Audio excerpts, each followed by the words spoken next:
একটি বিজয়ের মাস। এ কথাটা আমরা অনেকে জানি না এবং এটা বুঝতে চাই না। ইসলামের প্রথম যুদ্ধটি সংগঠিত হয়েছিল রমজান মাসে। রাসূল করিম সাল্লাল্লাহু আলাইহি ওয়াসাল্লাম মক্কায় যতদিন ছিলেন কাফেরদের অত্যাচার সবচেয়ে বেশি ছিল, কিন্তু মক্কায় আল্লাহ পাক কোনো যুদ্ধ করার অনুমতি দেন নাই। রাসূল যখন মদিনায় চলে গেলেন তখনও মক্কার কুরাইশের নেতারা মদিনার মুসলমানদেরকেও শান্তিতে থাকতে দিচ্ছে না। যারা হিজরত করলেন তাদের পরিবারের উপরে তারা অত্যাচার করলেন। যারা হিজরত করে চলে গেলেন মক্কা থেকে মদিনায় যাওয়া তারা কি করলেন? ডিস্টার্ব করলেন। পুরা বদরের ঘটনা আমি আপনাদেরকে বলবো না, আমি শুধু বদরের যুদ্ধটা ইসলামের প্রথম যুদ্ধ ছিল এবং এটা রমজানে ছিল এই কথাটা আমি আপনাদেরকে বুঝাই। সেটা হলো আমরা যেন তারাবি নামাজ পড়ে ক্লান্ত হয়ে যাই, মানে আমাদের শরীর চলে না। আমরা সেহরি খাওয়ার পরে আমাদের শরীর চলে না, জামাতে যাইতে চাই না, জামাতে নামাজ পড়তে চাই না। অথচ একবার চিন্তা করেন তো, সাহাবাই কেরাম রিদওয়ানুল্লাহু তাআলা আলাইহিম আজমাইন তারা রমজানের রোজা রেখে যুদ্ধ করলেন। সেই যুদ্ধে আল্লাহ পাক তাদেরকে বিজয় দিলেন। তো সাহাবাই কেরাম তো বলতে পারতো যে ইয়া রাসূলুল্লাহ সাল্লাল্লাহু আলাইহি ওয়াসাল্লাম, রমজানের মাস, আমরা এমনিতেই ক্লান্ত, রোজা রাখি, আবার যুদ্ধ আমরা এটা কিভাবে করব? কিন্তু তারা এই কথা বলেন নাই। আবার দেখেন কাফেরদের বিপরীতে মুসলমানদের সংখ্যা, অস্ত্র ছিল একেবারেই কম। 1000 কাফেরের বিরুদ্ধে যুদ্ধ করবে 313 জন। ঘোড়া, তরবারি, ডাল সবকিছু ওদের বেশি, কিন্তু মুসলমানের হাতে কিছুই নেই। আবার রমজানের মাস, কিন্তু শুধু ঈমানের কারণে আল্লাহ তাদেরকে বিজয় দান করলেন। কিসের কারণে বলেন তো? এটা তো একটা বড় শিক্ষা। আল্লাহ রাব্বুল আলামিন বলছেন, ওয়ালাকাদ নাসারাকুমুল্লাহু বিবাদরিন, সূরাতুল আল ইমরানের 123 নম্বর আয়াতে আল্লাহ পাক বলেছেন, বদরের যুদ্ধে আমি আল্লাহ তোমাদেরকে সাহায্য করলাম। তোমরা ছিলে দুর্বল। তোমরা কি ছিলে? দুর্বল। আল্লাহকে ভয় করার কারণে আমি আল্লাহ তোমাদেরকে বিজয় দান করে দিলাম। আল্লাহ বলতেছে তোমরা দুর্বল ছিলা। আল্লাহ জানে না মুসলমান যে দুর্বল ছিল? অস্ত্র নাই, সৈন্য নাই, টাকা নাই, পয়সা নাই, কিন্তু আল্লাহ পাক বলেন ওয়ালাকাদ নাসারাকুমুল্লাহু বিবাদরিন, আল্লাহ পাক তোমাদেরকে বদরের যুদ্ধে সাহায্য করছে। ওয়া আনতুম আযিল্লা, তোমরা ছিলা দুর্বল। আল্লাহ তোমাদেরকে দুর্বল অবস্থায় প্রথম যুদ্ধেই তোমাদেরকে আল্লাহ বিজয় দান করে দিয়েছে। সুবহানাল্লাহ। বদরের যুদ্ধ সহজ কোনো যুদ্ধ ছিল না। বদরের যুদ্ধের অবস্থানটা ছিল মামা তরবারি ধরবে বাগিনার বিরুদ্ধে, বাগিনা যুদ্ধ করবে মামার বিরুদ্ধে, বাতিজা যুদ্ধ করবে চাচার বিরুদ্ধে, চাচা যুদ্ধ করবে বাতিজার বিরুদ্ধে, ছেলে যুদ্ধ করবে বাপের বিরুদ্ধে, বাপ যুদ্ধ করবে ছেলের বিরুদ্ধে। চিন্তা করতে পারেন, এমন যুদ্ধ নয় যে এক দেশ আরেক দেশের লোক কেউ কাউকে চিনে না। বাপ ছেলে, বাবা গেছে আল্লাহর পক্ষে হয়ে তরবারি নিয়ে, ছেলে গেছে কাফেরদের পক্ষ হয়ে তরবারি নিয়ে, বাপ আর ছেলে মুখোমুখি যুদ্ধ করবে বদরের যুদ্ধ। মামা ভাগিনা, মামা গেছে আল্লাহর পক্ষ হইয়া, ভাগিনা গেছে কাফেরদের পক্ষ হইয়া, চাচা গেছে কাফেরদের পক্ষ হইয়া, বাতিজা গেছে আল্লাহর পক্ষ হইয়া। ব্যাপারটা কি খুব সহজ ছিল? কত ভয়ানক ব্যাপার ছিল। আল্লাহ রাব্বুল আলামিন বলেন, আমি যখন দেখতে পেলাম তোমরা দুর্বল, তোমরা সংখ্যা কম, অস্ত্র কম, কিন্তু তোমাদের ঈমান দেখে আমি আল্লাহ খুশি হয়ে গিয়েছি, যার কারণে আমি আল্লাহ রাব্বুল আলামিন 3000 ফেরেশতাকে তোমাদের পক্ষ হইয়া যুদ্ধ করার জন্য ময়দানে নামায় দিলাম। আমি 3000 ফেরেশতাকে মুসলমানদের পক্ষে বদরের যুদ্ধে নামায় দিলাম। রাসূল কারীম সাল্লাল্লাহু আলাইহি ওয়াসাল্লাম বদরের যুদ্ধ, এটা মুসলমানদের জীবনের প্রথম যুদ্ধ, যদি হেরে যায় মনোবল ভেঙে যাবে। আল্লাহ সেজন্য তাদেরকে বিজয় দিলেন। আল্লাহ রাসূল সৈন্যগুলাকে মেপে মেপে বদরের যুদ্ধে নিয়ে যাচ্ছেন। এই যে সেনাবাহিনীতে, পুলিশ বাহিনীতে যে মেপে মেপে মাপকাঠি দিয়া সৈন্য যে নির্ধারণ করা হয়, এটা পৃথিবীর ইতিহাসে সর্বপ্রথম রাসূলুল্লাহ সাল্লাল্লাহু আলাইহি ওয়াসাল্লাম শিখিয়েছে। দুই ভাই মুআজ, মুআওয়িজ, ছোট ছোট গেছে, যুদ্ধে যাবে। রাসূল বললেন তোমরা শিশু, তোমরা যেতে পারবা না। দুই ভাই বলতেছে রাসূল গো, আমরা যুদ্ধে যেতে চাই। আমরা শুনেছি মক্কায় সবচেয়ে বেশি কষ্ট দিছে আপনাকে আবু জাহিল। আমাদের টার্গেট অনেক বড়। আমরা যুদ্ধের ময়দানে যাওয়ার একটাই কারণ, আমরা আপনার বড় শত্রু আবু জাহিলকে শেষ করে দিতে চাই। তরুণ বয়সে যুদ্ধে যাবে। বলেন তো কি বয়স? সোজা করছেন আপনি? সোজা মনে করছেন? তরুণ বয়স। আল্লাহ রাসূল তাদের কথা শুনে বললেন ঠিক আছে, বড়টাকে আমি অনুমতি দিলাম, কিন্তু ছোট জনকে দেওয়া যাবে না, কারণ সে বেশি ছোট। এবার ছোট ভাই কয় রাসূল গো, আমি বুঝে গেছি আপনি মনে করছেন আমার বড় ভাইয়ের গায়ে শক্তি বেশি, এজন্য সে যুদ্ধে যেতে পারবে। আপনি মনে করছেন আমি কৌশল বুঝি না, আমার গায়ে শক্তি নাই। আপনার সামনে আমাদের দুই ভাইকে কুস্তি লাগায় দেন, আমি যদি আমার ভাইকে হারায় দিতে পারি তাহলে কি আমি যুদ্ধের ময়দানে যেতে পারবো? আল্লাহ রাসূল বলেন হ্যাঁ অবশ্যই পারবা। ছোট ভাই কানে কানে ইশারা দিয়ে বলতেছে ভাই আমি জানি তোর সাথে আমি পারি না, তুইও জানোস আমি তোর সাথে পারি না, কিন্তু আজকে যদি তুই আমারে হারায় দেস জিহাদের ময়দানে আমি তোর সাথে সাথী হতে পারবো না। সুতরাং আজকে রাসূলের সামনে তুই আমার সুযোগ দিয়ে আমি যাতে জিতে যেতে পারি। বড় ভাই ছোট ভাইকে সুযোগ দিলে, এবার দুই ভাই বদরের যুদ্ধে যাওয়ার জন্য প্রস্তুতি নিলেন। আমার কলিজার ভাইয়েরা, এটা ছিল ইমানের জোর। জোরে বলেন কিসের জোর? এটা রমজানের মাসে ঘটনাটা ঘটছিল। বদরের যুদ্ধের কথা বলে সারাদিন লাগবে, ওইটা আমি বলবো না। শুধু এতটুকু বললাম, রমজানের মাস, এটা শুধু কোরআনের মাস এতটুকুই সীমাবদ্ধ নয়, এটা বিজয়ের মাস। আর বিজয় আল্লাহ দান করে তাদেরকে, যাদের ঈমান মজবুত থাকে, তাদেরকে কেউ কখনো হারায় দিতে পারে না। আমাদের ঈমান ঠিক নাই তো। ঈমান সকালে একরকম, বিকালে আরেক রকম। ঈমানকে মজবুত রাখতে হবে, ঈমান দিয়েই জান্নাত জাহান্নাম হবে। বিশ্বাস করেন আমল দিয়া, কোটি কোটি আমল, কিন্তু ঈমান ঠিক নাই। আচ্ছা বলেন তো, অমুসলিমরা কি ভালো কাজ করে না? তো তাদের ভালো কাজ কি কবুল হবে? কেন হবে না? ঈমান নাই। আপনার আমারটা কবুল হওয়ার সম্ভাবনা আছে, কারণ আমরা ঈমান আগে আনছি, ঈমানের শর্ত পূরণ করছি। ঈমান ছাড়া নেক আমল কবুল হবে না।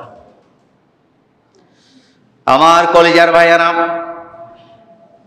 বদরের যুদ্ধ আল্লাহ রাব্বুল আলামিন আমাদেরকে বিজয় দান করলেন, মুসলমানদেরকে বিজয় দিয়া মুসলমানদের মনোবলকে মজবুত করে দিলেন।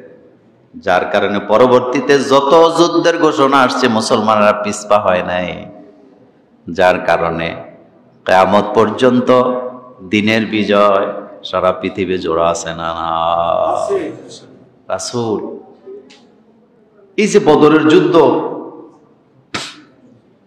এটা হলো আমাদের জন্য টার্নিং পয়েন্ট।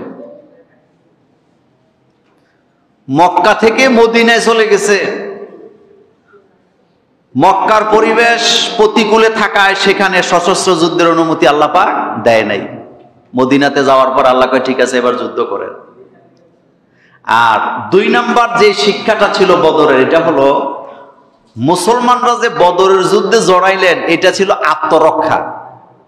পৃথিবীর ইতিহাসে মুসলমান কখনো নিজেরা যুদ্ধ লাগায় নাই। যখনই তাদের উপরে আক্রমণ আসছে তারা শুধু প্রতিহত করছে, আর প্রতিহত করাটা আমাদের অধিকার। বলেন প্রতিহত করাটা আমাদের কি অধিকার? আপনি আমারে মারতেছেন, তা আমি কি প্রতিহত করব না? করব। 3 নাম্বার, সংখ্যা দিয়ে যুদ্ধে বিজয় লাভ করা যায় না। যুদ্ধে বিজয় লাভ করতে হলে ঈমান লাগে। বলেন কি লাগে? আর 4 নাম্বার, যুদ্ধের উদ্দেশ্যই ছিল জান্নাত লাভ করা। বলেন কি লাভ করা? কারণ জিহাদের ময়দানে যারা শহীদ হয় তাদের কোনো হিসাব নেই, বিনা হিসাবে জান্নাত। সুবহানাল্লাহ। এই একটা মাত্র আমল, বিনা হিসাবে জান্নাত। যুদ্ধের উদ্দেশ্য এটাই ছিল জান্নাত লাভ। এজন্য যেখানে সেখানে যুদ্ধ লাগা যাবে না। 5 নাম্বার বদরের উদ্দেশ্য ছিল, বদরের শিক্ষা হলো আল্লাহ রাব্বুল আলামিন সন্তুষ্টির উদ্দেশ্যে যুদ্ধ করতে হবে। যুদ্ধে নামলে যদি আল্লাহ সন্তুষ্টির জন্য যুদ্ধটা হয়, তাহলে আল্লাহ রাব্বুল আলামিন গায়বী মদদ দিয়া ফেরেশতা পাঠায়া তাদেরকে সাহায্য করে। এই প্রমাণ এখনো পৃথিবীতে আছে না? না। আপনাদের কি মনে হয় আফগানিস্তানে আমেরিকা যে মাইর খাইয়া 20 বছর মাইর খাইয়া গেল, আমেরিকার কি টাকা কম ছিল? আসতে কম। অস্ত্র কম ছিল? বিমান কম ছিল? পৃথিবীতে তাদেরকে বলা হয় কি পাওয়ার। তো পারছে, টিকতে পারছে। আপনি কি জানেন আমেরিকার এক একটা সৈন্য এক একটা ক্যান্টনমেন্ট? এক কথা বলে দিলাম, এক একটা সৈন্য এক একটা ক্যান্টনমেন্ট আমেরিকার। আর আফগানিস্তানের ছাত্রদের যারা যুদ্ধ করে তাদের পায়ের মধ্যে সিরা স্যান্ডেল। কথা কয় না বাঙালি? কি স্যান্ডেল? গায়ের মধ্যে পাঞ্জাবি কাবলি, পরনের মধ্যে পায়জামা। বিজয় দিছে কে? টিকছে আমেরিকা? টিকছে? টিকে নেই। আপনারা তো কথা বললে বলবেন রাজনীতি না, রাজনীতি না। বাংলাদেশে যেটা ঘটছে আপনি দেখেন তো, 5 তারিখে যেটা দেখছেন আপনি চোখ দিয়া কি দেখছিলেন? আপনি বুঝেন নাই খেলাটা। একটা কথা মনে রাখবেন, মানুষের উপর অত্যাচার করলে আল্লাহ কখনোই তাকে ছাড় দেয় না। আপনারা কি কল্পনাও করছেন যে এভাবে উল্টে যাবে? না, একজনও করেন না। আমি তো করি না, আপনি করবেন কি? এজন্য যুদ্ধ হতে হবে আল্লাহ সন্তুষ্টির জন্য। কার জন্য বলেন? আমার জীবনে আমি যা কিছু করব সন্তুষ্টটা কার? আল্লাহ পাকের। 6 নাম্বার বদরের যুদ্ধের শিক্ষা ছিল গনিমতের মাল পাওয়ার উদ্দেশ্যে যুদ্ধ করা যাবে না, বরং যুদ্ধের পরে গনিমতের মাল এমনি দিবে কে? আল্লাহ। এটা পরে থাকবে। 7 নাম্বার, মুসলমানের ইমানি শক্তিকে সব সময় যোগে যোগে কাফেরেরা ভয় পায়। বলেন কারা ভয় পায়? অস্ত্র দিকে ভয় পায় না, এটা ইমানি শক্তি দেখলেই কি পায়? ভয় পায়। আর 8 নাম্বার, কুফুর এবং ইসলামের মোকাবেলায় মুসলমান নিজের সীমিত শক্তি নিয়ে আল্লাহর উপরে তাওয়াক্কুল করে ঝাঁপিয়ে পড়লেই আল্লাহ পাক তাদেরকে বিজয় দান করে দেয়। 9 নাম্বার, মুজাহিদরা যারা যুদ্ধ করেন প্রতিরোধের ব্যাপারে সুদৃঢ় হয়, তারা কখনো যুদ্ধের ময়দান থেকে পলায়া, বীর কখনো যুদ্ধের ময়দান থেকে পলায় না। হয় মরবো, না হয় বাঁচবো। মরে গেলে শহীদ, বাঁচলে হব গাজী। 10 নাম্বার, যুদ্ধের ময়দানে আল্লাহকে ভয় পাওয়াটা কি জরুরি। খাবারের আশায় যায় না, বিরিয়ানির প্যাকেটের আশায় না, আশায় একটাই, কে খুশি হবে? এই যে মাহফিলে আপনারা যান, বিরিয়ানির প্যাকেটের আশায় যান? আপনারা যান তো আল্লাহ সন্তুষ্টির জন্য। কমিটি ইচ্ছা করে যদি বিরিয়ানি খাওয়ায় তাতে কোনো সমস্যা নাই। এই যে বিভিন্ন রাজনৈতিক দল মিছিল মিটিং করে, টাকা লাগে না? আপনারা জানেন না, কোটি কোটি টাকা চলে যায়। এমনও দল বাংলাদেশে আছে একটা মিটিং করতে 1.5-2 কোটি টাকা চলে যায়। আবার এমনও দল আছে একটা মিটিং করলে উল্টা আরো 2-4 লাখ টাকা মানে জমা থাকে। দুইটার মধ্যে পার্থক্য আছে নি? একটারা নিজেরা টাকা দেয় পকেট থেকে, আরেকটারা যায় পাওয়ার জন্য। যশোরের হোটেলে আমি মানে শোয়া, আমার রুমে মানে হোটেল রুমে। তো যশোরে এক রাজনৈতিক দলের মিটিং হবে, জানালা দিয়ে মোবাইলের আওয়াজ শুনতেছি, বলতেছে মানে যশোরের ভাষায় বলতেছে যে 1000 টাকা আর 1 প্যাকেট বিরিয়ানি দিলে যাবো না, নতুবা যাবো না। বুঝছেননি কথা? কোন কোন রাজনীতি করলে দুনিয়া পাওয়া যায়, আর কোন কোন রাজনীতি করলে সব দিয়ে দিতে হয়। দুইটার মধ্যে পার্থক্য। আরেকটা হলো আল্লাহ পাকের গায়বী মদদ আসে। আমি বদরের যুদ্ধের ব্যাপারে এতটুকু বললাম, শুধু এতটুকু বুঝাইলাম যে বদরের যুদ্ধে আল্লাহ পাক মুসলমানদেরকে বিজয় দিছে এটা শুধুমাত্র ঈমানের কারণ। বলেন কিসের? আর এটা ছিল রমজানের মাসে। কোন মাসে? তাহলে রমজানের মাস, এটা বিজয়ের মাস। বলেন এটা কিসের মাস? বিজয়ের মাস। এখন আমরা জানবো নতুন জামা ছাড়া কি ঈদ হয় না? বলেন তো। প্রত্যেকটা পুরুষ এই ঈদের সময় নির্যাতিত। জানি না বললে আপনারা কিভাবে নিবেন। এ কথা সত্য না মিথ্যা? পুরুষের দুঃখ বোঝার ক্ষমতা কারো নেই। টাকা আছে না না এটা বোঝার সময় নেই। নতুন জামা লাগবেই।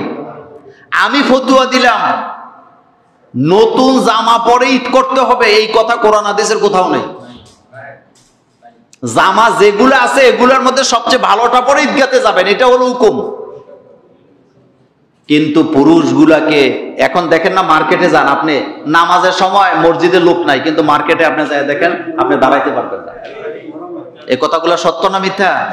মানে ঈদ যেন আসছে কেনাকাটা করার জন্য। এবার টাকা থাক চাই না থাক, পুরুষের কত টাকা কামাই আছে এটা নারীরা দেখতে চায় না। আবার কিছু কিছু পুরুষ আছে এখন সুদে টাকা তুললে ঈদের মার্কেট করে। কি টাকা তুললা? কিস্তিতে টাকা তুললে হেতে ঈদ করে। কত বড় ঈদ ওলা তুমি বেটা। হযরত ওমর রাদিয়াল্লাহু তাআলা আনহু যখন প্রেসিডেন্ট, তার ছেলেদেরকে একটা জামা কিনে দিতে পারে না ঈদের সময়। সুবহানাল্লাহ। বাড়িতে নিজের ছেলেকে একটা জামা কিনে দিতে পারে না প্রেসিডেন্ট। স্ত্রী বলতেছে ওমর বাচ্চাদের জন্য জামা দরকার। ওমর বলছে এই পরিমাণ টাকা আমার কাছে নাই, যে এই পরিমাণ টাকা থাকলে আমি তাদেরকে নতুন জামা কিনে দিতে পারবো। সুবহানাল্লাহ। এটার নাম ইসলাম। অর্ধেকটা পৃথিবীর প্রেসিডেন্ট ওমর। বলেন আপনি সোজা মনে করছেন অর্ধেকটা পৃথিবীর প্রেসিডেন্ট তার ছেলেকে নতুন জামা দিতে পারে না? আর আমার দেশে ওই যে একটা গালি দেয় না, ফকিন্নির পোলা মিয়া খা, হেতে সুদে টাকা তুলে ঈদের জামা কিনে। আবার কিছু কিছু আছে নামাজ নাই, রোজা নাই, পর্দা নাই, 2 লাখ টাকা দিয়ে নাকি ঈদের জামা কিনছে। এগুলো আবার ব্লগ ভিডিও বানায় আমাদেরকে দেখায়। এরকমের অমানুষও সমাজে আছে না নেই? আপনার যেটা আছে সেটা দিয়ে ঈদ করবেন। তো আজকে আমরা এই মুহূর্তে যে বিষয়টা নিয়ে কথা বলতে চাই সেটি হলো রমজানের শেষ দশক আমাদের নিকটবর্তী চলে আসছে, একেবারে নিকটবর্তী।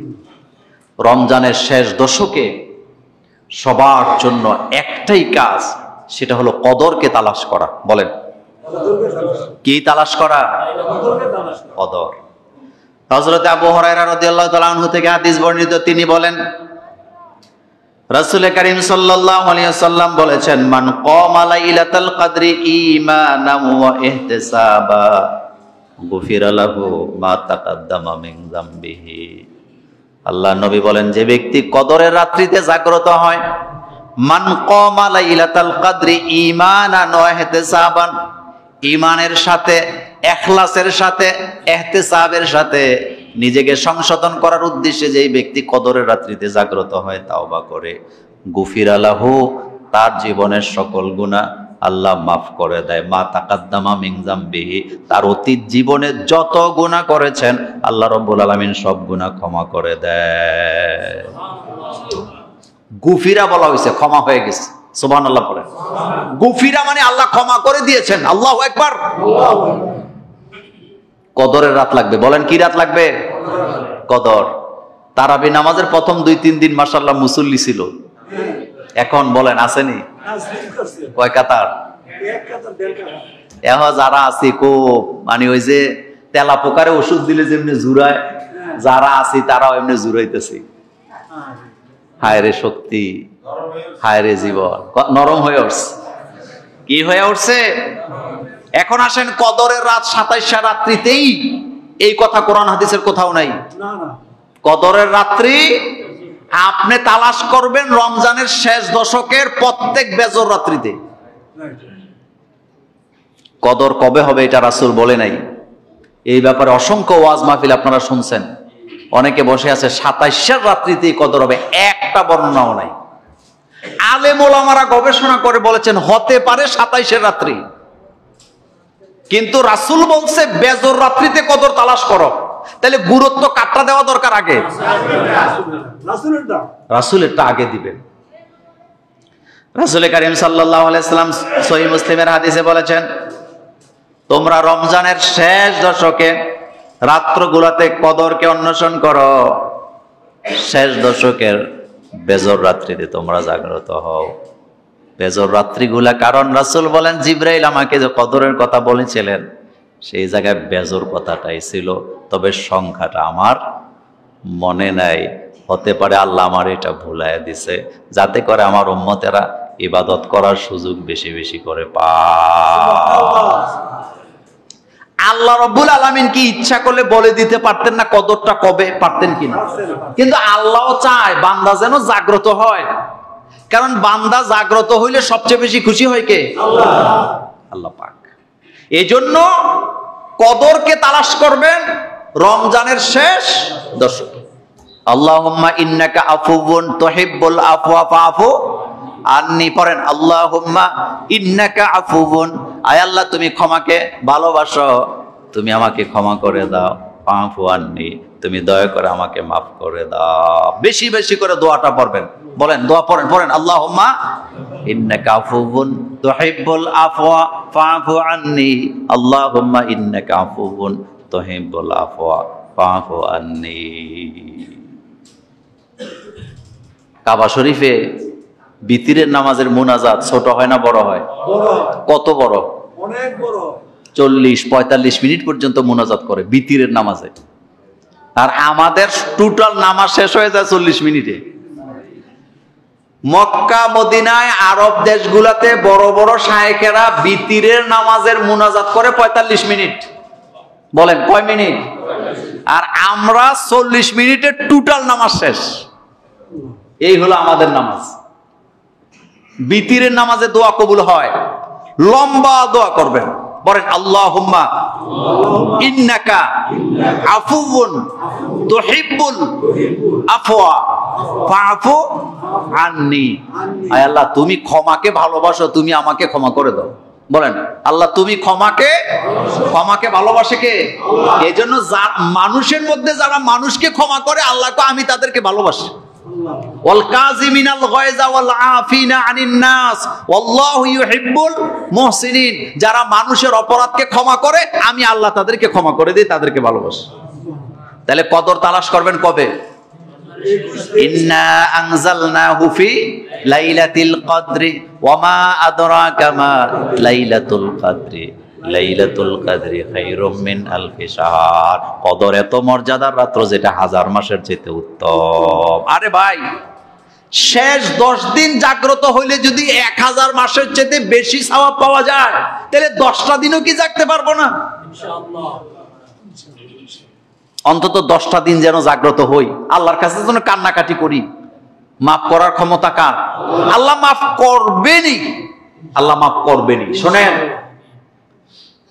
আল্লাহ যে ক্ষমা করবেন, তাওবা যদি ইখলাসের সাথে করতে পারি, তাওবাতান নাসুহা যেটাকে বলা হয়, কোন বান্দা যদি তাওবায়ে নাসুহা করে আল্লাহ তার অপরাধকে এমন ভাবে মাফ করে দিবেন, এই অপরাধের জন্য আল্লাহ তাকে আর শাস্তি দিবে না। আর রাসূল বলেছেন, তাওবাকারী যখন আল্লাহর দরবারে তাওবা করে আল্লাহ তাকে এমন ভাবে ক্ষমা করে দেয় যেন সে জীবনে কোনো গুনাহ করে নাই। সুবহানাল্লাহ।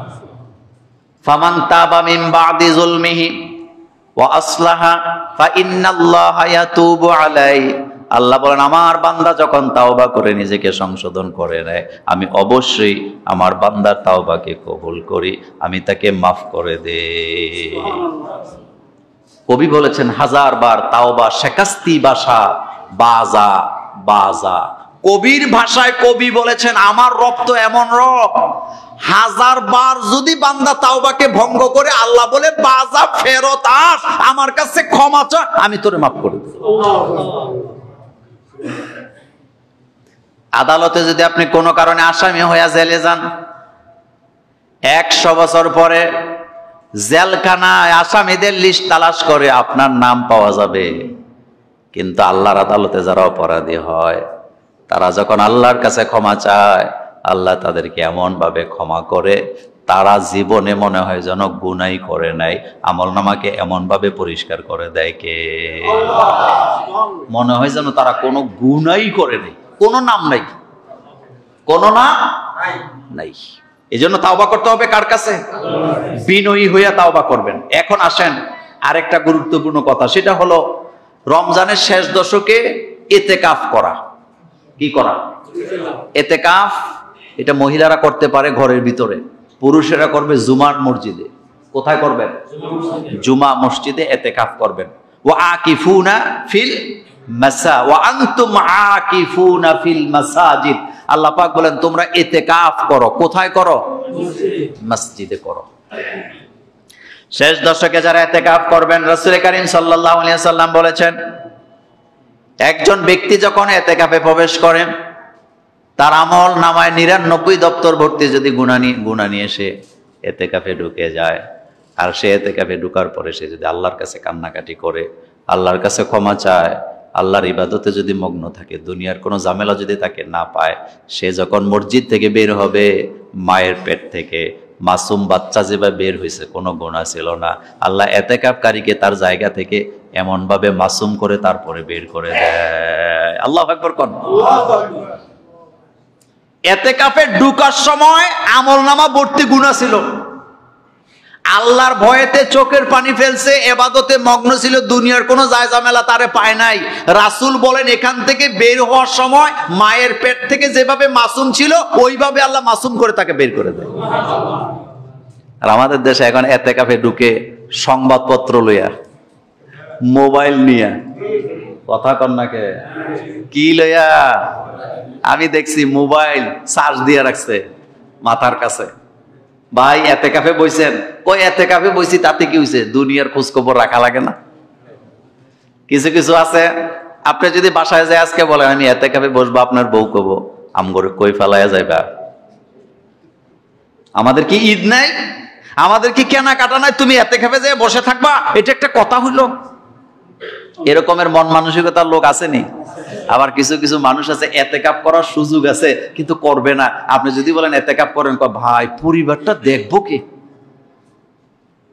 আপনি মরার পরে এই পরিবার আপনার জন্য একটা রাত আপনার লাশটা পাহারা দিতে রাজি হবে না। মইরা দেখেন, জৈসা কারে ऐसा ভারে না মানে তো কারকে দেখ, जैसा करे ऐसा भारे ना माने तो करके दे, জান্নাত দোজখ খায় না মানে তো মরকে দে। তুমি যেমন কর্ম করবা ফলটাও তেমন পাবা, যদি তুমি না মানো করে দেখো। আর জান্নাত জাহান্নাম দুইটাই সত্য, তুমি যদি না মানো মইরা দেখো, মরার পরে তো আর আসার কোনো সুযোগ নেই। আপনি ভাবছেন আপনার ছেলে মেয়ে স্ত্রী আপনাকে জীবনের চেয়ে বেশি ভালোবাসে, ভুল। আপনি যেদিন মারা যাবেন বড় জোর আপনার দাফন পর্যন্ত তারা কিছু খাবে না, তবে মাঝে মাঝে পানি খাবে, কারণ এটা বুঝে যে পানি না খাইলে বাঁচা যাবে না। কিন্তু আপনাকে দাফন করার আধা ঘন্টার মধ্যে সবাই খাবার খাবে। কথা কন না কেন? খাবে না? আপনারা খান নাই? আমরা খাই নাই? আমার মা মারা গেছে 1998 সালে। কত কান্নাকাটি করছি, বেবুঝ, তত বুঝি না, কিন্তু খাবার খাইছি ঠিকই। ভাইয়েরা বোনেরা জোর করে খাওয়াইছে, খাইছি, না খাইলে তো বাঁচবো না। বাবা মারা গেছে, ভাত খাইছি। এই আপনার বেলা আমার বেলাও সেম হবে। আমি আপনি মরে আছি, বড় জোর এতটুকু হবে, আপনার বাড়িতে রান্না হচ্ছে না কিন্তু পাশের বাড়িতে ঠিকই রান্না হচ্ছে। মাটি দেওয়ার পরে সবাই এসে গোসল করাইয়া সবাইরে বলবে এবার খাবার খাও। প্রথম বেলায় যখন খাবার খাবে আপনার শোকে শোকাহত তারা ছিল, অর্ধেক শোক তারা ভুলে যায়। এ কথা সত্য না মিথ্যা? এই যে আমরা ভুলে যাই, এটাও আল্লাহর নিয়ামত। আপনি একবার নিয়ামত কেমনে? তো আমরা জীবনে যত কষ্ট পাই সবগুলো কষ্ট যদি আল্লাহ জমায় রাখতো ব্রেনে, আমরা বাঁচতাম না। যে কোনো ব্যাপারে আপনি কষ্ট পাইছেন আজকে, আজকে যতটা কষ্ট লাগে পরের দিন এটা আর এরকম থাকে? এটা ভুলায় কে? আল্লাহ পাক। আজকে সারা রাত ঘুমান নাই, আপনারে কেউ কষ্ট দিছে, আপনাকে কেউ কষ্ট দিছে, সারা রাত ঘুমান নাই, কিন্তু আপনি দেখবেন পরের দিন আর এই কষ্ট নাই, এটা হালকা হয়ে গেছে। তারপরের দিন আর নাই, তারপরের দিন আর নাই, তারপরের দিন মনেই নেই। ভুলাই দিছে কে? আহারে, আপনি কামাই করতে পারেন না, যুবকদেরকে বলি, তুমি এখন কামাই করতে পারো না, সুযোগ নাই, তুমি চেষ্টা করছো, পরিবারের লোকেরা তোমার ভৎসনা করে, তোমাকে দেখতে পারে না, অবহেলা করে, টেনশনের কোনো কারণ নাই। তাহাজ্জুদের নামাজে দাঁড়াও, চোখের পানি ফেলো, আল্লাহর কাছে কান্নাকাটি করো। আজকে যারা তোমাকে অবহেলা করতেছে, তুমি ডায়েরিতে লিখে রাখো, আমি মোল্লা নাজিম তোমাকে বলে দিলাম, ভবিষ্যতে তারাই তোমার সহযোগিতার জন্য তোমার দরজায় দাঁড়ায় থাকবে। এই দৃষ্টান্ত আসেনি? পরিবারের মধ্যে 4-5টা ছেলে, যেটারে সবচেয়ে বেশি অবহেলা করছে, দেখা গেছে হেডেই সবচেয়ে বেশি ভালো। এরকম দৃষ্টান্ত আসেনি? ক্লাসের মধ্যে 30 জন ছাত্রছাত্রী, যেটারে টিচার মনে করছে সে কিচ্ছু হবে না, এক সময় দেখা গেছে হেতেই অনেক কিছু হয়ে গেছে। আর যেটি খুব ব্রিলিয়েন্ট ছিল, দেখা গেছে কোনো কাজে লাগে নাই। কারণ কামিয়াবিটা আসে কার পক্ষ থেকে? এই জন্য সেজদা, তাহাজ্জুদ লাগবে। বলেন কি লাগবে? আমি অনেক সময় বলি, আমাদের দেশের মা বোনেরা সবাই আব্দুল কাদের ছেলেকে আব্দুল কাদের জিলানী বানাতে চায়, কিন্তু নিজে আব্দুল কাদের জিলানীর মা হইতে চায় না। কথা বলতে বুঝেন নাই? ছেলেরে কি বানাইতে চায়? আব্দুল কাদের জিলানী বানাইতে চায়। মানে ছেলেটা অনেক বড় আলেম হোক, হাফেজ হোক, আল্লাহর ওলি হোক। তো তুমি, তোমার চরিত্র কি? তোমার পর্দা নাই, নামাজ নাই, তোমার কণ্ঠ সারা দুনিয়ার মানুষের শুনে, তুমি মার্কেটে মার্কেটে ঘুরো, তো তুমি আব্দুল কাদের জিলানীর মার মতো তোমার কাছে পর্দা আসেনি?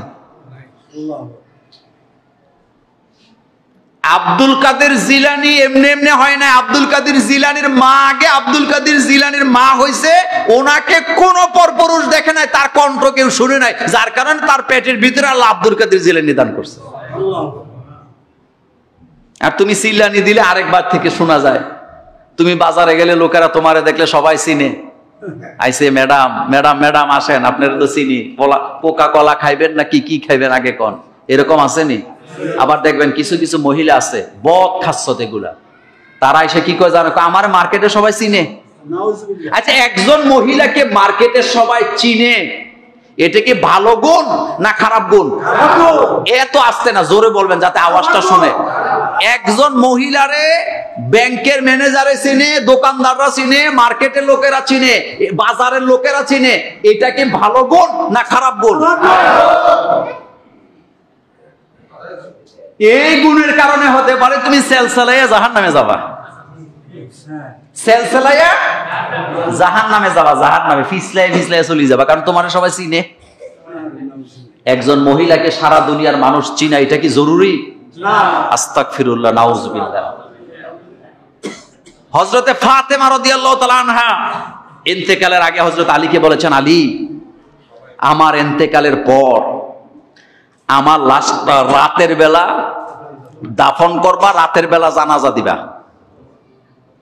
কেন দিবা? কারণ দিনের বেলা যদি করো, যারা জানাজায় আসবে তারা দেখবে কাফনের ভিতরে লাশটা থাকলেও তারা আন্দাজ অনুমান করবে মুহাম্মদ সাল্লাল্লাহু আলাইহি ওয়াসাল্লামের মেয়ে ফাতেমা কতটা লম্বা চূড়া ছিল। আর আপনি ক্রেডিট দেখেন, আমারে সবাই চিনে, তো তোরে সবাই চিনে, এটা তো তোর জাহান্নামের কারণ হবে বেডি। কথা কি বুঝাইতে পারছি? আপনাকে সবাই চিনার দরকারটা কি? আপনাকে আল্লাহ চিনুক। আপনাকে কে চিনবে? আল্লাহ আপনাকে চিনুক। আপনি একজন আবেদা, আল্লাহ আপনাকে চিনুক। আপনি আয়েশা রাদিয়াল্লাহু তাআলার উত্তরসূরি, সুমাইয়ার উত্তরসূরি, তাইলে আপনার কপালে জান্নাত আছে। আর আপনি গর্ব করে বলেন আমার দুনিয়ার সব মানুষ চিনে। এই যে মার্কেটে যায় না, পুরুষ লোকেরা যদি 100 টাকার মাল 80 টাকা দিয়ে আনে, তাও মহিলারা কইব, দেখবেন তোমারে ঠকাই দিছে তো। কথা ঠিক না? আর ওনারা যখন যায় 100 টাকারটা 150 টাকা দিয়ে আনছে, আপনি যদি বলেন এটা তো আমি 100 টাকা দিয়ে আনতে পারি, কয় এত সোজা না। তো তুমি কিভাবে আনলা? কয় আমার দোকানদার চিনে, অনেক আগে থেকে চিনে। আর এইভাবে আমি গেলে সে আমাকে কোকা কোলা অর্ডার দিয়ে খাওয়ায়, কফি খাওয়ায়, আমারে মোরা টোরা আগায় দেয় বসার জন্য। এটা কি ভালো গুণ না খারাপ গুণ? আজীব খারাপ। পুরুষগুলা মসজিদে তারাবি নামাজ পড়ে তাকওয়া অর্জন করার জন্য চেষ্টা করতেছে, এই পুরুষগুলার স্ত্রীরা, মেয়েরা রাত্রেবেলা মার্কেটে মার্কেটে ঘুরতেছে। আবার যদি বলেন দিনের বেলা যাও না মার্কেটে, একটা খেপ দিব, কব এত গরমের মধ্যে দিনের বেলা মার্কেট, রাত্রেই যাবো। তো মহিলারা রাতের বেলা ঘর থেকে বের হওয়া, এটা হালাল না হারাম? মহিলারা ঘর থেকে বের হয়ে মার্কেটে যাওয়া মুহররম ছাড়া হালাল না হারাম? মহিলারা ঘর থেকে বের হইয়া যদি হজে রওনা দেয়, উমরা রওনা দেয়, মুহররম ছাড়া হজ হবে? হালাল না হারাম? তো মার্কেটে যে ছেড়ে দিলেন টাকা দিয়া, কান্দির পারে গেছে অথবা ময়নামতি মার্কেটে গেছে রাতের বেলা, মার্কেট করে ফেরত আসা পর্যন্ত ইচ্ছায় অনিচ্ছায় কোন পুরুষের গায়ের সাথে ওনার গা টাচ করে নাই, এটা শয়তানও বিশ্বাস করবে না। আমি মোল্লা নাজিম বিশ্বাস করি না। আমি আবার কথাটা রিপিট করি, আপনার স্ত্রী, আপনার মা, আপনার মেয়ে যে মার্কেটে গেছে, আপনার বোন যে মার্কেটে গেছে রাত্রে বেলা, মার্কেট করে আসছে, ইচ্ছায় হোক অনিচ্ছায় হোক কোন পুরুষের গায়ের সাথে ঘষা খায় নাই, গায়ের সাথে গা লাগে নাই, আমি এটা বিশ্বাস করি না। কারণ আমি কাপুরুষ নই, এজন্য আমি বিশ্বাস করি না। আমি জানি এটা ঘটতেই পারে, আমি জানি এটা ঘটে, আমি নিজের চোখে দেখছি এটা ঘটে। তা আপনি কিভাবে এটা দিয়ে আবার আল্লাহর জান্নাত আপনি আশা করতেছেন? একজন মহিলা 4 জন পুরুষকে জাহান্নামে নিবে, বলেন কয়জন? 1 নম্বরে তো বাপেরে নিয়ে যাবে, 2 নম্বরে স্বামীকে নিয়ে যাবে, ছেলেকে নিয়ে যাবে। কোনদিন চিন্তা করছেন? কখনো চিন্তা করছেন? বাইকে নিয়ে যাবে। একজন মহিলা কয়জন পুরুষে জাহান্নামে নিল? বলেন 1 নাম্বার, 2 নাম্বার, 3 নাম্বার, 4 নাম্বার ভাই। আবার একজন মহিলা 4 জন পুরুষকে জান্নাতে নিয়ে যাবে, বাপেরে নিয়ে যাবে, ভাইকে নিয়ে যাবে, স্বামীকে নিয়ে যাবে, ছেলেকে নিয়ে যাবে। তাহলে বোঝা গেল জান্নাত জাহান্নাম নারীদের উপরে নির্ভর করে। সাবধান হন, দুনিয়া কিছু না। স্ত্রীটা আপনার, মেয়েটা আপনার, বোনটা আপনার, মাটা আপনার, সিদ্ধান্তটাও আপনার। আর যদি শাহবাগীদের মতো হইতে চান তো আমার কিছু করার নাই। সারা বাংলাদেশে এখন চলছে মব জাস্টিস। এটা যে কত বড় ভয়া, জাতির জন্য একটা ক্যান্সার। বলেন জাতির জন্য কি ক্যান্সার? Mob justice. যে যেভাবে পারছে মানুষকে অপরাধী বানায় বিচার করে ফেলতেছে। পৃথিবীর এমন কোন জাতি নাই যেই জাতিতে অপরাধ নাই। অপরাধ যেমন থাকবে, অপরাধের বিচারও থাকবে, প্রতিবাদীও থাকবে। কিন্তু একটা মব জাস্টিস কখনো জাতির জন্য কল্যাণকর হতে পারে না। এটা চলতেছে আমাদের দেশে, চলতেছে না? এই শাহবাগের ভিতর আপনারা জানেন না, এক ভয়ানক সংস্কৃতি। দেখছেন না, হঠাৎ করে কই থেকে জানি লাকি বাইর হইছে, আবার নাম রাখছে লাকি। আসলে লাকির কিছুই নেই। এটা জাতির জন্য ক্যান্সার, এটা জাতির জন্য ক্যান্সার। অসংখ্য আলেমের হত্যাকারী তারা, বিনা বিচারে হত্যা করা হয়েছে।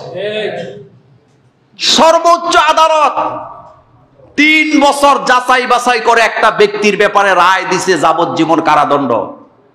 এই লাকিদের কারণে বিচার বিভাগ এতটা কলঙ্কিত হয়েছে, যাবজ্জীবনের রায়কে তারা ফাঁসিতে তারা বদলে দেওয়ার জন্য বাধ্য হয়েছে। এটা ভারতের কারসাজি ছাড়া কিচ্ছু ছিল না।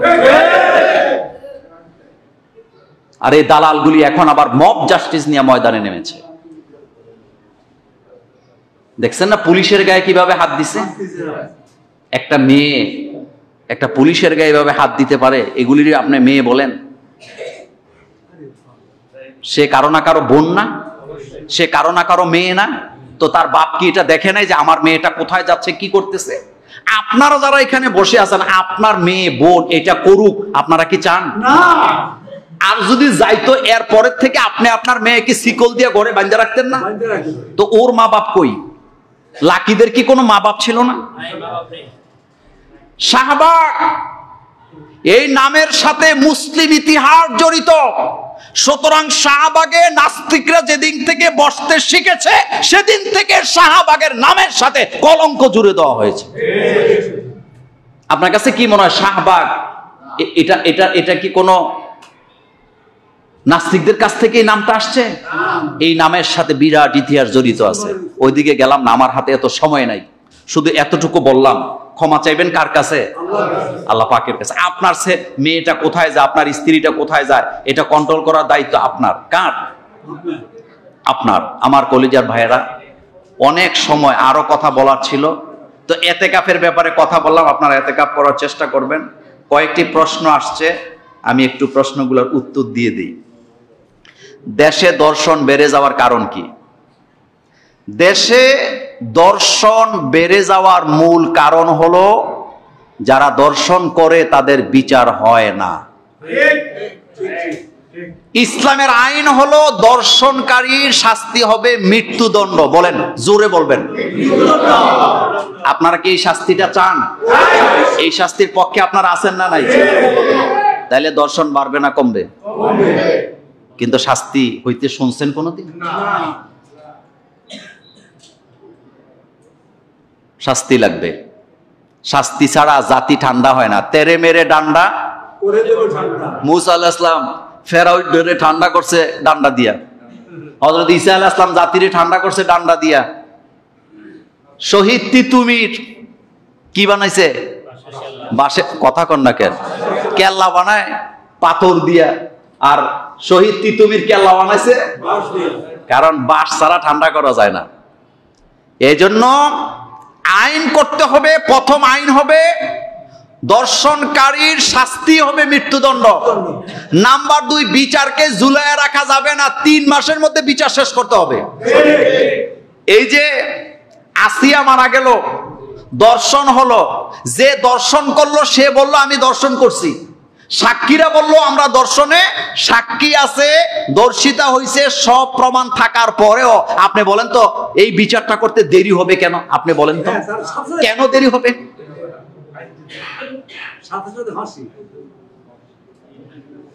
সাথে সাথে ফাঁসি, এটাই সত্য কথা। এবং দিবালোকে দিতে হবে। বলেন, রাতের আধারে ফাঁসি না, ফাঁসি দিতে হবে দিবালোকে। দিনের বেলা জুমার নামাজের পরে দিবেন, টিভি চ্যানেলগুলো লাইভ চলবে, ফাঁসি হবে, দর্শকের ফাঁসি হবে, জীবনে আর দর্শন করার সাহস পাবে না। শাস্তি নাই, তাহলে শাস্তি দিতে হবে মৃত্যুদণ্ড, আর বিচার করতে হবে অল্প সময়ে, বড় জোর 3 মাস। বলেন, জোরে বলেন। 3 মাস। কয় মাস? 3 মাসের মধ্যে বিচার করেন, কিন্তু শাস্তি নাই। আর আরেকটা কাজ করতে হবে, সেটা হলো বিয়েকে সহজ করে দিতে হবে। বিয়েকে সহজ, জিনাকে কঠিন না করলে রাষ্ট্র টিকে না, রাষ্ট্রের মধ্যে গজব আসে। আমাদের দেশে এখন বিয়াটা হয়ে গেছে কঠিন। পরকিয়া করতে টাকা কয়েকটা খরচ হয়, কিন্তু পরকিয়া করলে দায়িত্ব নেওয়া লাগে না, যার কারণে পরকিয়া করে এরকমের বদমাইশ পুরুষ আর নারী বাংলাদেশে আসেনি? দেখেন, কথাটা বুঝেন, পরকিয়া কেন বাড়ছে? বিয়ে করলে দায়িত্ব নেওয়া লাগে, সারা জীবন ভরণ পোষণ দেওয়া লাগবে, এই জন্য বিয়ে করে না। কিন্তু পরকিয়া করতে মাঝে মধ্যে গিফট দিলে হয় হ্যাপি বার্থডে টু ইউ, কুত্তা খা, তো মাঝে মধ্যে গিফট দিবে, পরকিয়া চলতেছে। নাউজুবিল্লাহি। এই কথাগুলো সত্য না মিথ্যা? মানে কোনো দায়িত্ব পালন নাই, মাঝে মধ্যে একটু ঘুরবে, বিচে যাবে, একটু কোয়ালিটি টাইম পাস করবে, হয়ে গেছে। আস্তাগফিরুল্লাহ, নাউজুবিল্লাহ। আল্লাহ পাক বলছে লা তাকরাবুজ জিনা, জিনার কাছেও যাওয়া যাবে না। জিনা করো না এই কথা আল্লাহ বলেন, আল্লাহ বলছে লা তাকরাবুজ জিনা, জিনার কাছেও যাওয়া যাবে না। আজকে একটা নিউজ দেখলাম, বাংলাদেশের সমস্ত পর্নোগ্রাফি ওয়েবসাইটগুলি বন্ধ হচ্ছে। এটাকে স্বাগত জানাই। এটা আজ থেকে আরো 10 বছর আগে করা উচিত ছিল, কিন্তু কষ্টটা কোন জায়গায় জানেন? অনির্বাচিত সরকার এটাকে বন্ধ করে যাবে, যারা নির্বাচন করে আবার আসবে তারা খুলে দিবে। আপনি লিখে রাখেন, বাংলাদেশে 54 বছরে নির্বাচিত যতগুলো সরকার আসছে সবাই জনগণের সাথে বেইমানি করছে। একথা সত্য না মিথ্যা? আবারও করবে, আপনি লিখে রাখেন, আবারও করবে, আমি গ্যারান্টি দিলাম আবারও করবে। কারণ বাঙালি জাতির ব্রেনে একটা সমস্যা আছে, খুব দ্রুত আমরা অতীতকে ভুলে যাই, আমরা অতীতকে মনে রাখতে পারি না, এই জন্য আমাদের সমস্যা। এই জন্য দর্শন যদি বন্ধ করতে হয় মৃত্যুদণ্ড দিতে হবে, 3 মাসের মধ্যে বিচার শেষ করতে হবে। একটা প্রশ্ন আসছে, বৃদ্ধ বয়সে মাকে চায় সব ছেলের বউ তার কাছে রাখতে, এমন অবস্থা মায়ের করণীয় কি? শোনেন, লাভ ছাড়া তুলার বোঝা কেউ কথা আসতে কয়, বলেন লাভ ছাড়া। আমি নিশ্চিত এই যে প্রশ্নটা আসছে, মাকে নিয়ে টানাটানি মূলত কাজে সহযোগিতা অথবা বাচ্চাগুলো রাহনের লিগা, মার সেবা করণের লিগা টানে না। মানে 2-3টা বাচ্চা আছে, বাচ্চাগুলো পাহারা দিবে, মা মাঝে মধ্যে ঘরটা ঝাড়ু দিবে, বিছানাটা ঝাড়ু দিবে, বউর সহযোগিতা করবে, ঘরটা পাহারা দিবে। এই উদ্দেশ্যে যদি কেউ মাকে রাখে, আমি ফতুয়া দিলাম তে জাহান্নামে যাবে। কত চালাকি চলতেছে জাতির কাছে, আপনি চিন্তা করছেন? মারে নিয়া টানাটানি তো বাপের নিয়া টানাটানি কর। এই কথাগুলা কি বাস্তব না অবাস্তব? হুমা জান্নাতুকা ওয়া নারুকা। শোনেন, আসল গোমর ফাঁস করি তো, এই জন্য অনেকে আমার দেখতারে না। না দেখলে কি, এই যে মা নিয়া টানাটানি লিখছে, আমি নিশ্চিত এই কাম কিন্তু এটা ঘর পাহারা দিবে, বাচ্চা রাখবে। মানে মা মনে হয় তার কাজের মাইয়া। বেটা, মা তোমার জান্নাত, মায়ের পায়ের নিচে তোমার জান্নাত। মা খুশি তুমি জান্নাত পাবা, মা নারাজ আল্লাহর জাতের কসম তুই জান্নাত পাবি না। তোর আমল তোরে জান্নাত দিতে পারবে না, পারবে না। পৃথিবীর কোন আলেম বলতে পারবে না মাকে বাপকে কষ্ট দিয়া জান্নাতে যাওয়া যাবে। নবীরাও এই কথা বলে নাই। মা এটা কাজের মাইয়া না, এটা মনে রাখেন। মায়েরে দিয়া যারা কাজ করায় তারা অমানুষ, ফেরাউনের চেয়ে আরো খারাপ। কারণ ফেরাউন মার সাথে কখনো বেয়াদবি করতো না। ফেরাউনকে যে আল্লাহ আযাব দেয় নাই, তার কারণ ছিল 5টা। কয়টা? তার ভিতরে প্রধান কারণটা ছিল ফেরাউন কখনো মার সাথে বেয়াদবি করে নাই, মার কাছে না বলে ঘর থেকে বের হয় নাই। কি বুঝছেন? আর আমরা মারে খেদমত করবো নিজের সন্তান রাহনের লিগে, বাড়িঘর পাহারা দেওয়ার লিগে, বউরে সাপোর্ট দেওয়ার লিগে। তোর এই খেদমতের দরকার নেই, তোর এই খেদমতে। হ্যাঁ, মা যদি তোমার কাছে এমন হয়, মার জন্য আলাদা একটা জায়গা আছে নামাজ পড়ার, ইবাদত করার। মা শুধু বসে থাকবে, তোমার স্ত্রী এনে রান্না করে খাওয়াবে, তুমি তোমার মাকে নেও, এভাবে মায়ের সাথে আচরণ করো। আমি তোমাকে গ্যারান্টি দিলাম, আল্লাহর জাতের কসম, তোমাকে জান্নাত থেকে কেউ ঠেকাতে পারবে না। অবশ্যই তুমি জান্নাতে চলে যাবে ইনশাআল্লাহ। কিন্তু মায়ের কাজের মাইয়া বানাইলে জান্নাত পাওয়া যাবে না, দুনিয়াতে লাঞ্ছিত হবা বুড়া বয়সে, মনে রাখবা। 12 বছর বয়সের সংসার, স্বামী পরকিয়া করে, আমার করণীয় কি? স্বামীর একটা বিয়ে করাই দেন, তখন টের পাইবো কত দানে। ওই যে বলছি পরকিয়া তো সহজ। আমি আমার এই বোনকে বলবো, একটা বুদ্ধি শিখাই দে। আপনি আপনার স্বামীরে বলেন, তুমি যার সাথে পরকিয়া করো, আমি তোমার বিয়েতে অনুষ্ঠানে যাব, তুমি বিয়ে করো, দেখবা রাজি হবে না। কারণ হেতে এটা ভালো করেই জানে, বিয়ে করলে দায়িত্ব, কথা কন না কেন? বলে জোরে বলেন, বিয়ে করলে দায়িত্ব নেওয়া লাগে। বিয়ে করলে দায়িত্ব নেওয়া লাগে। ওই যে জোশ আছে শরীরে, জোশটা মরে যাবে 2-1 মাস দায়িত্ব পালন করলে, এরপরে আর শরীরে ভিটামিন থাকবে না। এত সোজা না মহিলা চালানো। বিশ্ব নবী বলতেছেন, নারীদেরকে আল্লাহ বাঁকা হাড় দিয়ে বানাইছে। রাসূল বলতেছে কি হাড় দিয়ে বানাইছে? তো রাসূল আবার বলতেছে এটারে বেশি সোজা করতে যাইও না, ভেঙে যাবে। আবার একবারে ছেড়েও দিও না, ক্ষতি হয়ে যাবে। এটার সাথে তাল দিয়ে চলা লাগে। কি দিয়ে চলা লাগে? আপনি বলবেন, এত বীর পুরুষ এত বড় বাংলাদেশে বা পৃথিবীতে নাই যে বউর সাথে তাল দিয়ে চলে না। চলা লাগে, উপায় নাই। রাসূলুল্লাহ সাল্লাল্লাহু আলাইহি ওয়াসাল্লাম স্ত্রীদেরকে যেই পদ্ধতিতে খুশি করছে, আপনি সেভাবে করেন। মাঝে মাঝে প্রশংসা করবেন। কি করবেন? কোনো ভুল ধরার চেষ্টা করবেন না। যা দিবে সব আলহামদুলিল্লাহ, অনেক ভালো। ভর্তা বানাইছে, অনেক মজা, আলহামদুলিল্লাহ। শুটকি বানাইছে, আলহামদুলিল্লাহ, অনেক মজা। একটা সবজি রান্না করছে, বলবেন আলহামদুলিল্লাহ, অনেক মজা। একটা জামা পরছে, বলবেন তোমার এত নায়িকার চেয়ে আরো সুন্দর লাগে। খুশি না বেজার? আপনি 1টা মাস প্র্যাকটিস করেন, তাবিজ লাগবে না। আবার মা বোনদেরকেও বলি, স্বামীর ভালোবাসা পাইতে তাবিজ লাগে না, তুমি ভালোবাসা দিতে শিখো। স্বামীর নখটা কেটে দাও, স্বামীর পাটা একটু চেপে দাও, হাতটা একটু চেপে দাও, মাথার চুলটা একটু চিরুনি করে দাও, দেখবা স্বামী তোমাকে ভালোবাসবে। তাবিজের পিছে স্বামীর পকেটের টাকা চুরি কইরা স্বামীরে তাবিজ করে এরকমের মহিলা বাংলাদেশে নাই। টাকাটা কার? স্বামীর পকেটের। কিন্তু স্বামীর ভালোবাসা নিতে চায়। তো তুমি ভালোবাসা দিলে না ভালোবাসা পাইতা। ইন তুহিব্বুনি উহিব্বুকা। আরবিতে একটা প্রবাদ বাক্য আছে, তুমি যদি আমারে ভালোবাসা, আমি তোমারে কি করব?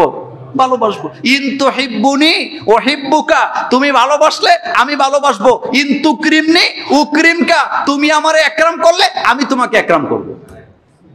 তুমি যেটা দিবে আমি তোমাকে সেটা দেব। এজন্য ভালোবাসা, আপনি আপনার স্বামীকে পরকীয়া থেকে বাঁচাবার দায়িত্ব আপনার। এটা আমি মোল্লা নাজিম পারবো না, হুজুররা দোয়া করলেও হবে না, তাবিজ দিলেও হবে না। আর এটার জন্য আপনি আপনার স্বামীকে বুক ভরে কলিজা ভরে ভালোবাসা দিবেন। সে যা পছন্দ করে আপনি তা করবেন। কিছু কিছু মহিলা আছে মাথাটাও ঠিক মতো আশ্রয় না, আসেনি? অথচ পৃথিবীর পুরুষরা তার স্ত্রী একটু সেজে গুছে পরিপাটি থাকুক এটা সবাই চায় নাকি চায় না? গায়ের রঙের দিকে পুরুষরা তাকায় না, পুরুষরা তাকায় আমার স্ত্রীটা পরিপাটি আছে কিনা। কিছু কিছু মহিলা আছে এমনিতেই নোংরা চলে, কিছু কিছু পুরুষ আছে এমনিতেই নোংরা চলে। আসলে ব্যাপারটা এমন না। এই জন্য আপনার জন্য প্রথম পরামর্শ হলো আপনি নিজে আগে তাকে জীবন দিয়ে ভালোবাসতে শিখেন। তার সাথে আপনি এমন আচরণ করবেন না যে আচরণের কারণে সে দ্বিতীয় নারীর দিকে আকৃষ্ট হয়। এরপরেও যদি আপনি ফিরাইতে না পারেন, আপনি ওই যে 2 নাম্বার প্রস্তাব দিবেন, তো ঠিক আছে তুমি বিয়ে করো, আমি তোমার সাথে রাজি। দেখবেন আর রাজি হবে না, কারণ সে জানে বিয়া মানেই কি মই। মই বুঝেন? মই দিত না আগে, মই মই কান্দে তোলা। বিপদে পড়ে হাওলাত না পেলে সুদে টাকা নেওয়া যাবে কিনা?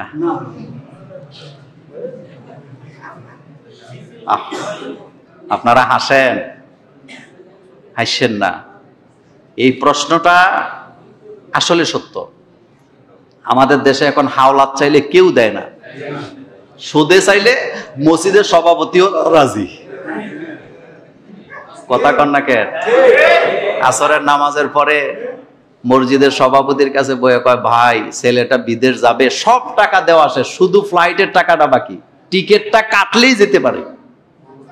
কয় আমার কাছে টাকা টোকা নাই।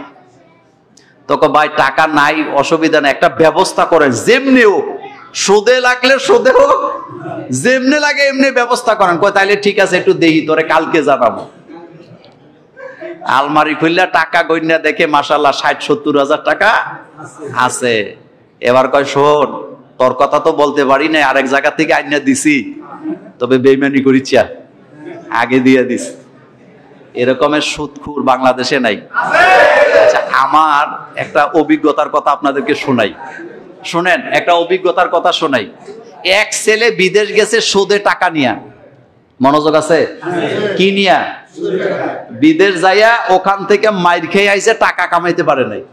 এখন বাংলাদেশে আইছে পরে টাকাওয়ালারা ধরছে। তো টাকাওয়ালারা ধরছে, মেল বইছে, মেল বুঝেননি? দরবার বসছে। দরবারের মধ্যে দরবারিরা বলতেছে, বেচারা তো টাকা মাইর খেয়ে আসছে, তো তুই আসল টাকাটা নিয়ে নে, সুদ টুদ আর চাইস না, তোর টাকাটা তুই নে। হেতে রাজি হয় না। অনেক চাপাচাপির পর যে টাকা নিছে হেতে বলতেছে, আমারে চাপাচাপি করে লাভ কি, আমি কেমনে মাফ করবো? বরং যে আসল মালিক সে যদি মাফ করে আমার আপত্তি নেই। তো মেলের দরবারের লোকেরা কয় আসল মালিকটাকে? কয় যেই ছেলে বিদেশ গেছে, টাকা মূলত হেতের মার আমার মাধ্যমে সুদে লাগাইছে পুতের কাছে। কি বুঝছেন? বাংলাদেশের মানুষ বাটপাড়িতে পিএইচডি করা, এটা করতে থিসিস লাগে না। বাংলাদেশের মানুষ বলেন বাটপাড়িতে, কিন্তু এই পিএইচডি করার জন্য কোনো থিসিস টিসিস লাগে নাই, কোন শিক্ষক ইউনিভার্সিটি লাগে না, এতে নিজে নিজে পিএইচডি করছে। যারা বাটপাড়ি করে আপনি তারা থামাইতে পারবে না, এতে কোনো না কৌশলে করবেই করবে। মা ছেলের কাছে সুদে টাকা লাগাইছে আরেকজনের মাধ্যমে বিদেশ যাওয়ার জন্য, এই ব্যাপারটাকে আপনি স্বাভাবিক মনে করেন? না, অস্বাভাবিক।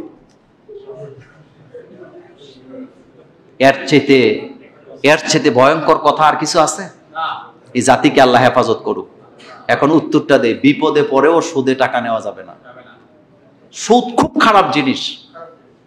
আপনি চেষ্টা করেন, কোনো না কোনো ভাবে পাবেন। সহযোগিতা করবে কে? আল্লাহ পাক। কিন্তু আপনি সিদ্ধান্ত নেন, আমার সামনে যারা বসে আছেন বা যারা শুনছেন ক্যামেরার মাধ্যমে, সিদ্ধান্ত নেন মরে গেলেও সুদে টাকা নিব না। আল্লাহ আপনারে বাঁচাবে। ইমানটা আপনি যাবেন না বিদেশ, সমস্যা কি? ব্যবসা করবেন না, আপনি না খাইয়ে থাকবেন না, আল্লাহ খাওয়াবে। আপনি সিদ্ধান্ত নেন আমি মরে গেলেও সুদে টাকা নেব না। কারণ গত জুমায় বলছিলাম, সুদে যারা টাকা নেয়, যারা লাগায়, যারা লেখে, যারা বহন করে, যারা সাক্ষী হয়, যারা বিচার করে, সবাই দায়ী। সবাই কি দায়ী? এটা খুব খারাপ ব্যাপার। এবং পৃথিবীতে যত অপরাধ আছে, একটা অপরাধের একটা গুনাহ, শুধুমাত্র সুদ একটা অপরাধের 70টা গুনাহ।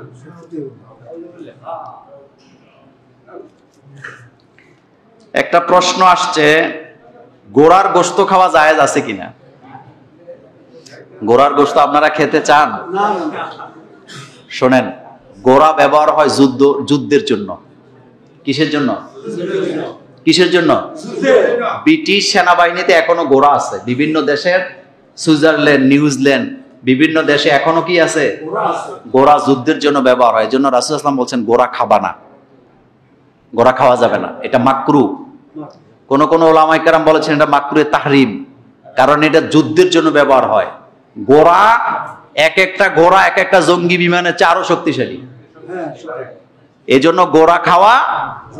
আর বাঙালি তো শিয়ালের গোশত খায় লাগে। আপনি এই যে একটা শিয়াল ধরে নিয়ে আপনি যে কি বলে স্কেলের সামনে বসেন, যে শিয়ালের গোশত 14 জনে ফতুয়া দিবে আর টাকা দিয়ে নিব, আর কবে এটা খাইলে বলে বাতের রোগ ভালো হয়ে যায়। তো তোরে কইছে কেডা বাতের রোগ ভালো? কোন ডাক্তার তোরে কইছে যে বাত ভালো হয়ে যায় গোশত খাইলে? পাগল কোথাকার। শিয়ালের মাংস খাওয়া হালাল না হারাম? আসতে কইছেন তো। বাতের লেগে খাইলে হালাল, বাতের লেগে শিয়ালের গোশত আপনারে কোন ডাক্তারে কইছে? পাগল বাঙালি, যা মনে চায় তাই নিজেরা বানায় ফেলে চিকিৎসা। শিয়ালের গোশত খাইলে বলে, শিয়ালের গোশত খাইলে তুমি শিয়ালের মতো তোমার অবস্থা হইব। তুমি দিনের বেলা গর্তে বাইরে হইতে না, তুমি হয়ে যাবে ডোমেস্টিক হাজবেন্ড। কারণ শিয়াল দিনের বেলা কই থাকে? কথা কর না কেন? শিয়াল দিনের বেলা কই থাকে? তো তুইও ঘরে থাকবি, তুই ডোমেস্টিক হাজবেন্ড হয়ে যাবে। বেটা পাগল। রমজান মাসে একটি সওয়াব করলে 70 গুণ বৃদ্ধি পায়, পাপ করলে কি 70 গুণ হবে? রমজান মাসে একটা সওয়াবে 70 গুণ, এটা ঠিক নয়, একটাতে 700 গুণ। কত? 700। এটা সহি কথা।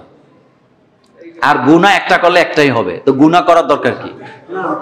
গত জুমায় বলছিলাম আমাদের সিদ্ধান্ত হবে আমরা সওয়াব না করি কিন্তু গুনাহ করব না ইনশাআল্লাহ। বলেন আমাদের দ্বারা সওয়াব না হোক কিন্তু আমরা কি করব না? ইনশাআল্লাহ। আপনি সিদ্ধান্ত নেন, আপনার জীবনে অনেক পরিবর্তন হবে। আপনি আপনার ছেলে মেয়েরে বলবেন যে আমাদের পরিবারের সিদ্ধান্ত হলো আমরা সওয়াব করতে না পারি কিন্তু কি করব না? গুনাহ করব না। আপনি পরিপাটি হবেন। রমজানে একে 700, বলেন একে 700। সুবহানাল্লাহ, সুবহানাল্লাহ। আর রমজানে ওমরা করলে আপনি ফরজ হজের সওয়াব পাবেন। রাসূলুল্লাহর সাথে হজ করলে যেই সওয়াব, আপনি সেই সওয়াব পাবেন রমজানে ওমরা করলে। এফডিআর, লাইফ ইন্স্যুরেন্সে জমা টাকা কি যাকাত দিতে হবে? হ্যাঁ দিতে হবে। এ টাকা তোমার, এ টাকার মালিক তুমি। চালাকি করে এফডিআর করছে। বাংলাদেশে এমনও লোক আছে 2 কোটি 3 কোটি টাকা এফডিআর করে রাখছে।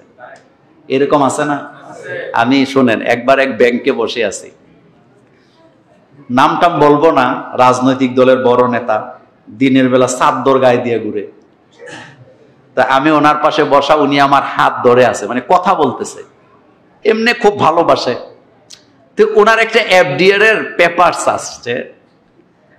আমি এটা মনে করছি অল্প স্বল্প টাকা, কিন্তু সংখ্যাটা কোটির উপরে। কথা কি বুঝেন? কিসের উপরে? মানে কয় কোটি এটাও বলবো না, নেতার নামও বলবো না, কুমিল্লার ঘটনাই।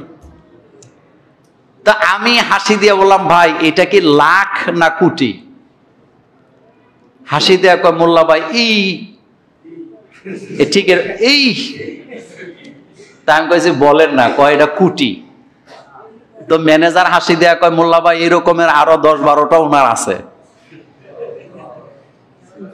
বলেন তো আপনার কি মনে হয় রমজানের মাস, বলেন তো এই টাকাগুলা কি আপনার কাছে মনে হয় হালাল টাকা? একটা মানুষ হালাল কামাই করলে কয় কোটি টাকা কামাই করতে পারবেন? কয় কোটি পারবেন? দিনের বেলা এখন আর নাই, নেতাও নাই, চাদরও নাই। এফডিআর কি হয়েছে জানি না। আরেক নেতারে দেখছি টাকার বান্ডেল দিয়া তোষক বানাইছে, দেখছেন না আপনারা? আল্লাহ আমাদেরকে মাফ করুক। রাসূল বলতেন, আল্লাহ এমন সম্পদ দিও না যে সম্পদ আমাদেরকে কি করে, লাঞ্ছিত অপমানিত করে। আল্লাহ আমাদেরকে হেফাজত করুক। এফডিআর আপনার যেটা আছে, ডিপিএস, এগুলার জাকাত আপনাকে দিতে হবে। এগুলো 1 বছর পূর্ণ হইলে জাকাত দিতে হবে। একটা প্রশ্ন আসছে, এই প্রশ্নের উত্তর দিতে চাই না, তবুও দিয়ে দেই। শিবিরের টাকার উৎস কি? আপনি কি শিবিরকে টাকা দেন? শিবিরের টাকার উৎস জানে না, কলেজ ভার্সিটিতে লেখাপড়া করে এমন ছাত্রছাত্রী বাংলাদেশে নেই। এটা আপনারা জানেন, শিবির করলেও জানেন, না করলেও। শিবির মূলত একটা ছাত্র সংগঠন। প্রত্যেক সদস্য তাদের মাসিক এয়ানত দেয়। ছাত্ররা টিউশনির টাকা বাপ মা যেটা দেয় সেটা জমাইয়া একটা টাকা দেওয়াই লাগে, দেওয়া লাগে। এটা লুকাচুরি কিছু নাই। আমার ছেলেও শিবির করে, আমার ছেলে মাসে 300 টাকা করে দেয় তার সংগঠনকে। আমিও ছাত্র জীবনে দিছি, লুকায় চুরে কিছুই না। কারণ আমি হুজুর মানুষ, আমি কি কমিউনিজমের রাজনীতি করব? আমি তো ইসলামই চাবো। তা আমি ভালো কাজে দিছি, এক কথা শেষ। শিবিরের টাকার উৎস হলো তাদের কর্মীরা প্রতি মাসে এয়ানত দেয়, এটা বাধ্যতামূলক, এটা বাধ্যতামূলক। আমিও এককালীন তাদেরকে টাকা দেই। যেহেতু জানতে চাইছেন বলে দিলাম, সত্য বলার মধ্যে কিছুই নেই। আমিও বছরে বছরে তাদেরকে টাকা দেই, তাদের বিভিন্ন অনুষ্ঠানে আমি টাকা দেই। আমি না, এটা সবাই দেয়, আপনারাও দেন আমি জানি। দেয় না এরকম আওয়ামী লীগের হাজার হাজার লোকেরা শিবিরে টাকা দেয়। আমার কাছে লিস্ট চাইলে আমি আপনাকে 100 জন আওয়ামী লীগের নেতার নাম দিতে পারবো, 100 জন বিএনপির নেতার নাম দিতে পারবো যারা এই শিবিরকে টাকা দেয়। আমি আওয়ামী লীগের এমপিকে একসাথে শিবিরকে 1 লাখ টাকা দিতে দেখছি, আমি নিজে দেখছি। আপনি জানতে চাইলে আমার থেকে পরে জানিয়ে নিয়ে প্রমাণ সহ দিয়ে দিব। ব্যাপার এটা না, ব্যাপার হলো ভালো কাজ করতে আপনার কাছে কেউ টাকা চাইলে দেওয়ার মধ্যে গুনাহ আছে? আপনাদের এলাকায় এমন কোন ছেলে পেলে যারা কোনো রাজনীতি করে না, তারা যদি আইসা আমাকে বলে যে হুজুর আমরা এই কাজটা করবো, আপনি আমাদের সাথে শরীক থাকেন, আমি কি দেব না? অবশ্যই দেব। দেব না কেন? একজন হিন্দু যদি আমার কাছে আইসা টাকা দেয়, আমি দিব কি দিব না? আমি দেব। আমি দেই, এটা আমি করি।